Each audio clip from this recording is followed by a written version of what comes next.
Sir Jasper. Good afternoon, everyone. Alright, so sir, meron lang few questions for you, ating media partners. So now the floor is open for the questions for Sir Jasper. Hi, Sir Jasper. Good afternoon. Sabi ko sa'yo, ako yung unang magtatanong sa'yo eh. But first and foremost, Sir Jasper, thank you so much for inviting all of us here for the special event, of course, celebrating the 3rd year anniversary of Bingo Plus. Congratulations to the whole team. Happy to see everyone. Yes. Here's my question, sir. How do you feel tonight as Bingo Plus celebrate its 3rd year anniversary? Actually, mixed feeling eh. Kasi now I see the family is growing from the 1st year now to the 3rd year. The media alone, the cameras here alone, is really a testament how Bingo Plus have grown.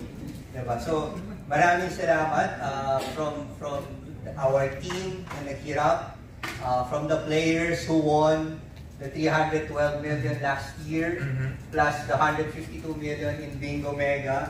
So, maraming ng buhay na touch ang Bingo Plus for the past 3 years.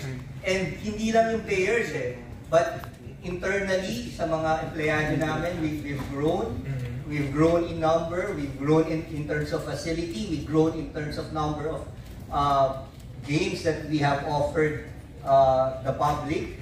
And then, of course, our media partners, lumaki talaga. So, the whole family, from internal to external to our players, have really grown to the prizes that we have given away. So, maraming salamat for all your hard work.